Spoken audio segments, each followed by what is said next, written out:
there's a buzz about AI, generative AI, large language models, Chat GPT, and it's all so you can look at it from a lens of optimism and say these are all the things that are going to help humanity. And obviously, there are downsides to it as well.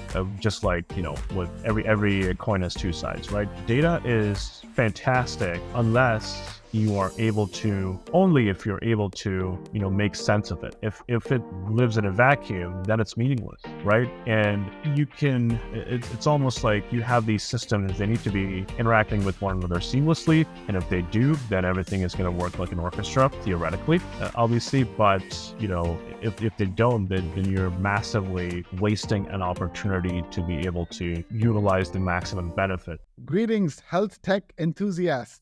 I am Arvind, the CEO and Chairman of Copper Digital, and I am thrilled to welcome you to another exciting episode of HealthTech Trends 2024-25. Today, we have a remarkable guest with us, a seasoned leader who has left an indelible mark on the intersection of supply chain, robotics, and healthcare. With 17 years of experience shaping go-to-market strategies, leading commercial teams, and driving transformative changes in supply chain dynamics, for both small startups as well as Fortune 500 companies, our guest is a true visionary. Currently heading healthcare alliances at TecTecsys, he's actively contributing to the evolution of technology in healthcare sector. But that's not all. He's also the co-founder of Blissful Lifestyle Medicine, a cash-based medical practice on a mission to improve health and quality of life through a holistic, whole person approach.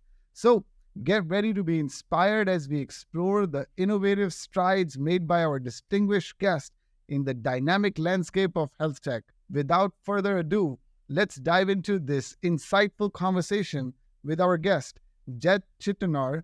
Welcome, Jett. Thank you for joining us. Thank you, Arvind. Appreciate this opportunity and, very excited for this conversation. Thanks for having me. Me too. Yeah, this is so exciting, just learning from a lot of your experiences and very diverse as well. So let's begin with that. I guess in your 17-year journey, this spans diverse areas like supply chain, warehouse automation, and AI. Can you share some pivotal moments or experiences that shaped your career and brought you to the forefront of innovation in these industries? Yeah, absolutely. So I started out as a software engineer, and one of my mentors really noticed that I had the knack for simplifying complex concepts to customers and prospects. So that's when he pushed me to sort of get more on the business side of things, which I started to enjoy. Eventually got my master's in supply chain and in marketing. And, from there, I was introduced to the lovely world of intralogistics and warehouse automation. And I just looked at the technology and I was like, this is all of this machinery and all of this exciting new technology inside the four walls of distribution centers is helping customers, and it's helping people to improve their operational efficiency. And that was just exciting for me. The person who was, you call it the geek, or the person that was a techie of sorts coming from a software engineering background, I fell in love. And then from there, life rarely goes the way that you actually plan it to go. You always have left and right turns, and along the way, I was able to not only work at a number of startups and help grow revenue for them, help lead commercial teams, but then also ultimately now I work at a company called TecTecsys, and I run healthcare alliances. But then I've also started a cash-based medical practice along with my wife, who is a physician, and we can certainly talk a little bit more about that. But these were the 3 or 4 points where I think I had a sense of direction and a vision, but it's never a straight line, and that's the beauty of it. Got it. Wow, that's awesome. And I've seen that a lot of the technology people have much better success rates when they transition into a role, like growth or strategy or sales. And I feel like me, myself, going to school for electrical engineering and then, getting my master's in that. I think that was a great experience and opened up a lot of different, avenues for me to grow. So what does TecTecsys do as such? Yeah, so TecTecsys is a supply chain platform, and we call it an end-to-end supply chain platform. Basically, we provide something called as a warehouse management system that improves efficiency of your operations and helps you in reducing errors and reducing costs overall in the four walls of a warehouse or distribution center. But what TecTecsys does is also takes that and has inventory management systems in hospitals and in PAR locations or cath labs, IR, OR. So what we're trying to do is we're trying to reduce the spend and actually reduce the costs associated with supplies, not only from a distribution standpoint, but also from in-hospital standpoint as well, which has tremendously saved several organizations a lot of money, and which they are then able to put forward to actually driving the mission or the health systems, which is focusing on patient care. Yeah, that's lovely. And of course, cost is an important factor, finding those efficiencies, but also specifically in healthcare, logistics plays such an important role because of requiring that urgent delivery of key medicine and then, being able to store it properly with expirations. I think it takes it to another level, the entire logistics experience. So I feel like this is really unique, your background in logistics, and that too, especially catering to the healthcare industry and those clients. I think it's really important. So thank you for sharing that. Now, beyond your corporate endeavors, you co-founded Blissful Lifestyle Medicine. Mm-hmm. I'd love to learn more about that and what's the mission and whatever other information you'd like to share about this medical practice. Absolutely. So my wife is a physician, and she worked for the Duke Health University system for a number of years. And really one of the things that was that I also got to learn intimately in terms of, what is sort of the missing thing from a primary care perspective for healthcare. So primary care physicians are amazing, and, they certainly help patients, but they are oftentimes burdened with a lot of work, and they have to see a lot of patients. So what happens is that they're unable to spend more time with patients regularly to really help them, in improving their health. And that's the gap that we identified that as a gap. And that's something that we're looking to fill in terms of, working with those primary physicians, but from an outsider, almost like an insider outsider perspective. What I mean by that is, my wife having that background, we understood and we identified really that gap. So built a medical practice. It's a cash-based medical practice that focuses on improving utilizing the 6 pillars of lifestyle medicine, which are nutrition, physical activity, stress management, avoidance of risky substances,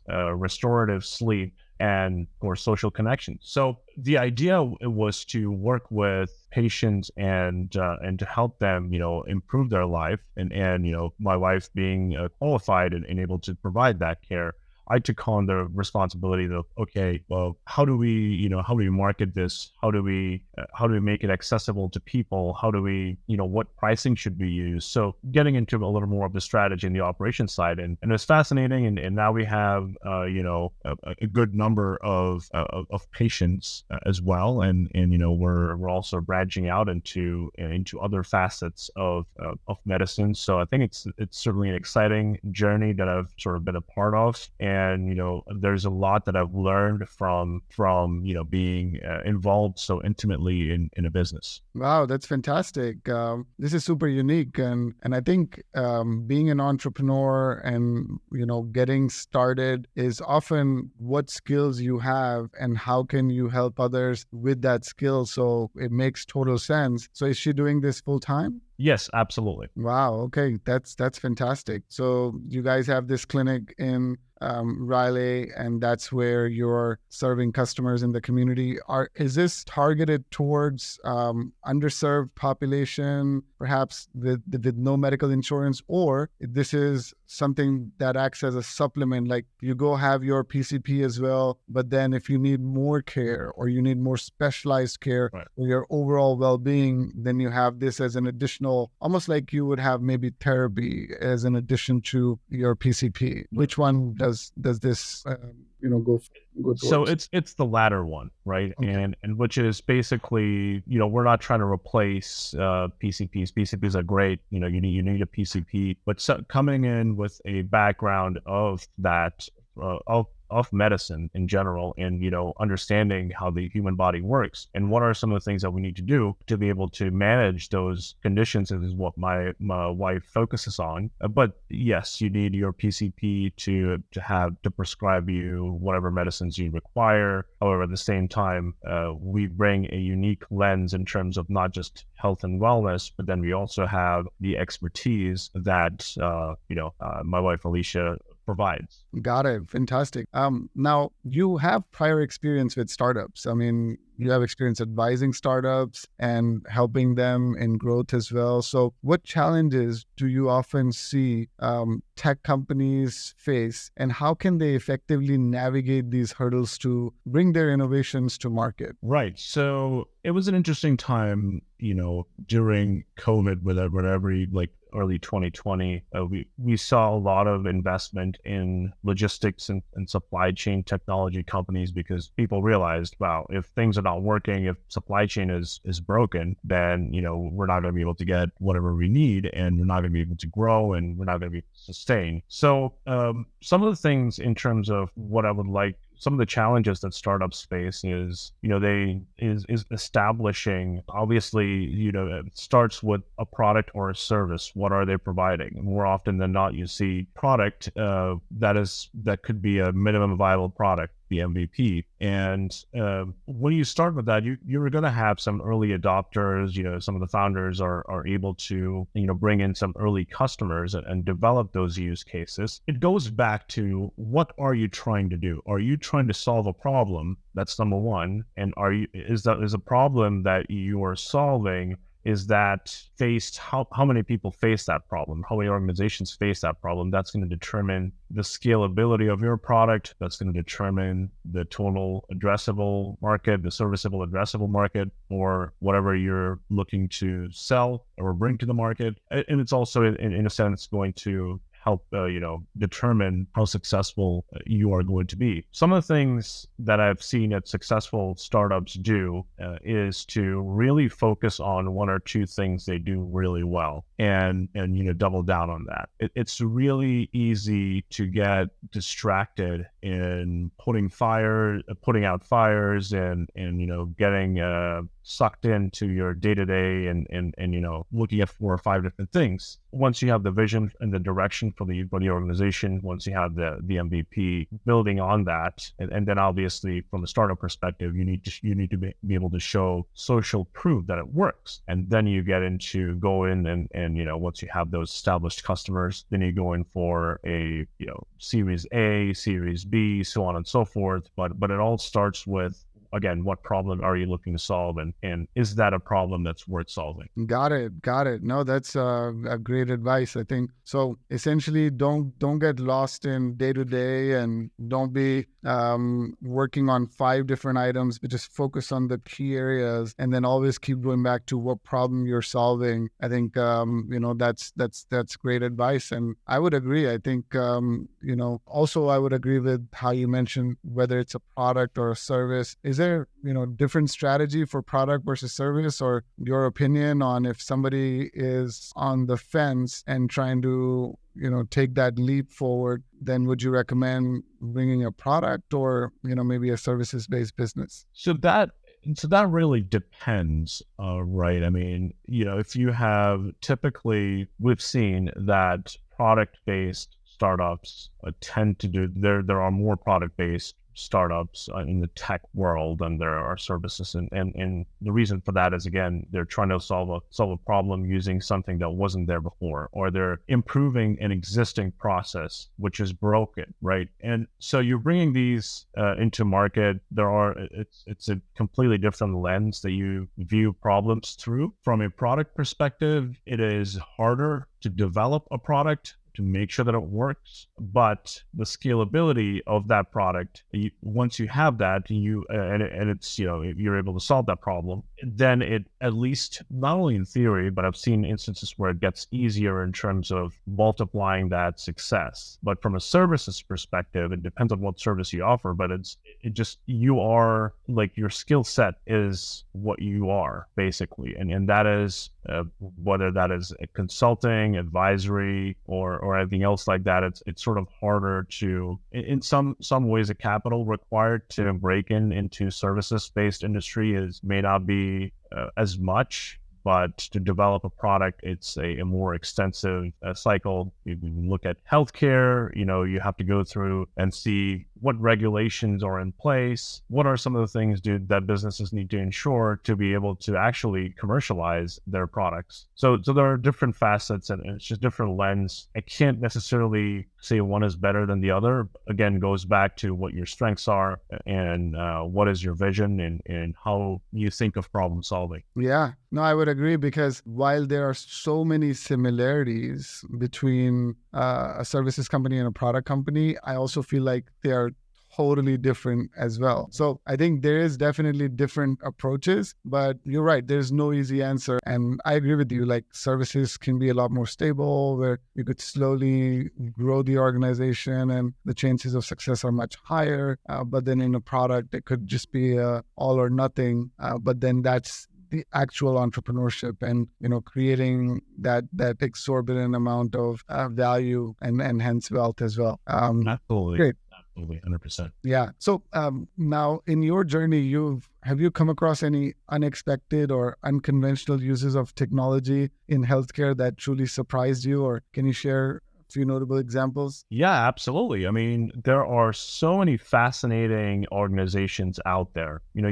There's a buzz about AI, generative AI, large language models, Chat GPT, and it's all so you can look at it from a lens of optimism and say these are all the things that are going to help humanity. Obviously, there are downsides to it as well, just like, with every coin has two sides, right? The things that I've seen that were so fascinating, I could give you some examples. So basically, a company called as AI Doc. Right. So AI Doc is something that is used for clinical decision support. What these folks did was they were able to get CT scans and help radiologists. Basically, they were able to identify patterns in CT scans, and they were able to say which patients need urgent, like emergent care, and which patients, they see that in those scans that, you can basically, it's not the problems that they have, or if at all, are not so severe. So the physicians in this country are overburdened a lot of times, and we've noticed this. And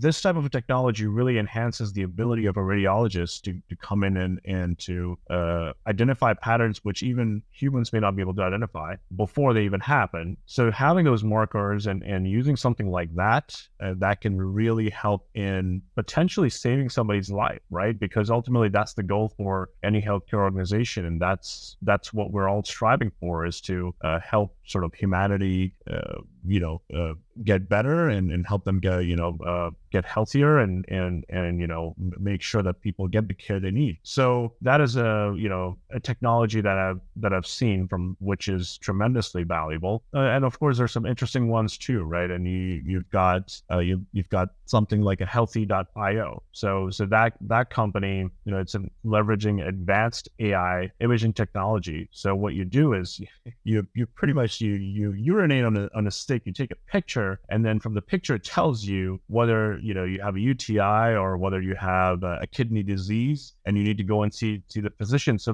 there are so many others out there. I can keep going on, but Wow. These are some of the ones that I've seen that are really fascinating. Yeah, no, those are both, pretty interesting. Of course, radiology, I knew that was going to be one of the very first use cases. I mean, not to say that AI is going to take away radiologists' job, but I think there definitely AI has benefits to use the huge computational power that's now available. There's another organization as well, and this is also very interesting. It's more towards solving bigger challenges, right? And as we talked about, a company called Path AI, which is it's helping pathologists and clinicians in making more accurate cancer diagnoses. And what this is doing, it's helping to identify and improve the accuracy, speed of the process for identifying diseases in tissue samples, and that can be just from the outside looking in. Obviously there's the difference between different stages of cancer can mean dire, right, for different people. If people are able to catch it, then the treatment can be managed and that people can get healthier. And something like this is very critical and fascinating, as well as extremely, I would think, helpful for a lot of organizations and a lot of basically a lot of people around the world. Yeah, and even we've done some work with a dermatologist who uses images of different parts of the body to then be able to do the diagnosis. And especially it was helpful during the pandemic because of the rise of telehealth and patients becoming more okay with being treated in that fashion, and at times even get the benefits of even the remote health. So I guess given the increasing reliance on AI in healthcare, especially in diagnostics and predictive analytics, how can the industry strike a balance between leveraging these technologies for efficiency while ensuring patient privacy and data security? As you know, that's a very, very important topic, not just in healthcare, but overall as well. But healthcare, it just takes another level of priority, for data protection. Yeah, absolutely. I think, again, there are things that we really, really need to be cognizant of, right? I mean, you have the sophisticated AI technologies and companies that are being utilized, but health systems are being cautious, and rightfully so, in the mass adoption. So you're going to see that. You're going to see adoption of these technologies, but it's going to come at a slower pace than in other industries. The benefits are tremendous, right? It can likely save health systems. It can save by driving their costs down. It can save lives, but privacy and security are of paramount importance. You have HIPAA that is paramount, and that needs to be managed on both ends. The data that is used to train the AI models, those need to be obtained securely, and that organizations have to go through a lot of rigorous activity to be able to do that, to get the anonymized data, to be able to make sure that privacy laws are not violated. So from that perspective, those are the organization that's what the organization has to do. The product organization, the one who is actually buying those, they have to make sure that all the systems are in place before they are actually installed. They also want to make sure that there is interoperability between systems, because these folks are using EMRs in their hospital and health setting, and then you're utilizing this other technology. How are they talking with one another to provide you the best outcome? Data is fantastic unless you are able to, only if you're able to, make sense of it. If it lives in a vacuum, then it's meaningless, right? And it's almost like you have these systems, they need to be interacting with one another seamlessly. And if they do, then everything is going to work like an orchestra, theoretically, obviously. But, if they don't, then you're massively wasting an opportunity need to be able to utilize the maximum benefit. So there's certainly a balance. There is certainly some checks and balances that organizations need to go through before they actually adopt it. And we're seeing that actually organizations are being responsible in doing that. But that can also, on the flip side, that process can also be accelerated a little bit. So it's never going to be at the rate that we expect, but slowly but surely it's coming. Got it. So the advice for healthcare leaders to balance all of these new technologies and innovation that's coming is to also not forget about the data privacy and the personally identifiable information and, privacy and security. So do not ignore those just because you want to drive innovation. So just be aware and educate your teams, and also see where you're sourcing the product from, and then have all those checks and balances. No, that's a good perspective. I think that's good advice. So as technology evolves more, the cost of healthcare innovation can be a barrier, right? I mean, it's especially in healthcare, it just costs exorbitant amount of money to run some of those experiments that you would normally be able to do in any other industry much easier. Now, how do you envision making advanced health tech solutions more accessible and affordable to a wider demography? That's a great question. I think some of the things that we can look at and sort of think about is, utilizing something which is going on currently, right? Utilizing telemedicine. And but then if you're talking about even making that accessible, then we want to make sure that people have, internet access at various places throughout the world, right? So it all starts with this bigger picture than what you're looking to solve. And ultimately, I think because technologies, AI specifically, the way that it came about and what it's helping us do is it's making us more efficient at its core. And it's making us efficient so that we are investing in things, or theoretically, at least the health system or organizations would invest in things that matter the most, which is patient care. And, from the rise of something like telemedicine, we see that, people are able to actually go in and log into their system and meet with their PCPs and doctors and get the care that they need. And that is certainly a good segue into mass adoption all across the globe. But at the same time, we need to understand as an entity that if we're being more efficient, then whatever we're saving needs to go to furthering accessibility for healthcare in various regions. Yeah. So, utilizing these technologies is certainly a good way and a good start, but we have a long way to go in a mission to be able to have this be widespread. Yeah, no, and that makes sense. And with such an important factor that the cost is, that there needs to be always that awareness about the ultimate goal of making healthcare accessible. If the leaders of future also always keep that in mind, that how do they make solutions that make healthcare more accessible, then I think we'd build a better society, better community that has fair access to healthcare for everybody. So Jett, with rapid evolution of AI and robotics, there are numerous cutting-edge technologies that are making waves. What specific technological advancements or innovation in supply chain and logistics are affecting healthcare that maybe you are most excited about? Yeah, absolutely. It's a great question.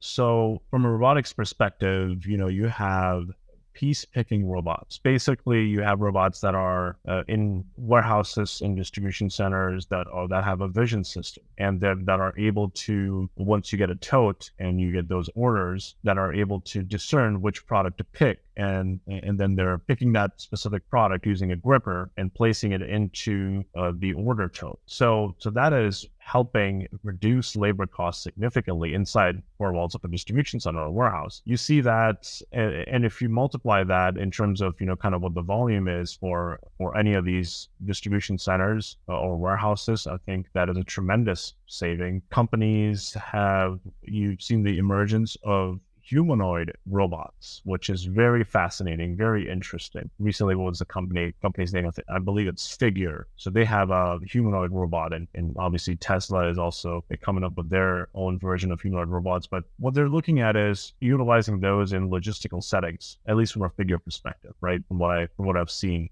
on the internet, and they are making sure that they are solving problems where you're picking up certain goods and you're placing them to make it more safe. So safety is a big thing in terms of making sure that folks are that the job is completed and the people in that facility are safe. Right now, the challenge is to make sure that that is sort of scalable and that has a positive ROI, which is again something that they'll need to work on, and just in general, organizations need to work on. The other thing that I've seen, which is quite fascinating from a healthcare and robotics perspective, is using, again, automating inside the four walls of distribution centers to be able to, pick orders at a rate that were not possible before, and then pick, pack, and ship those that are, so because ultimately, you see all of these orders that are being packed. I can give you a specific example. One of the robotics companies that I work for,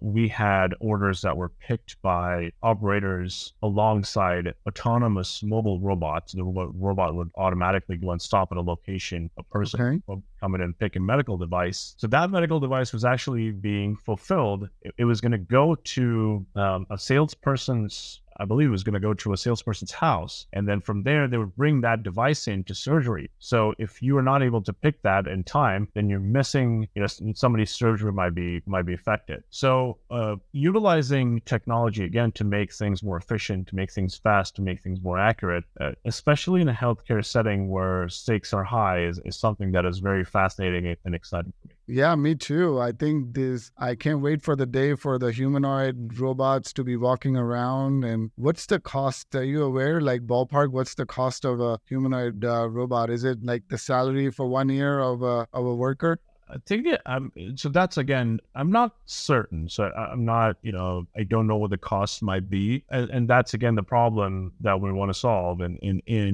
when we're talking about humanoid robots too, right now, they're slower than human beings, right? And they're not as adept at handling different types of objects. So if they're put in the right use case, this should be looked at as someone who's replacing a human, but if they're put in the right setting where it is maybe risky for somebody to do something, maybe if it is a task that requires a lot of strength where an average person may not be able to do it, if you're utilizing those in that setting, then you not only have, then the quantitative ROI is one thing, but you have the qualitative ROI as well, which is immeasurable because you're removing humans from potentially dangerous and hazardous situations. So I would certainly want to see these being utilized in areas where it's improving the safety rather than it being fast, because let's face it, it's not as fast or agile as it not yet. At least now. Yeah. No, but I think what I find fascinating is that, see, humanoid is a way for us to trigger that innovation, meaning you create a humanoid, give it some basic capabilities, and then you let people program it and use it the way they want, and then figure out what are some of those use cases where, it is the best. So I understand that there may be so many different areas and use cases, but what excites me the most is, areas that we don't know yet that would become, extremely, extremely valuable in the future. And of course, healthcare is an important field for that. Well, great.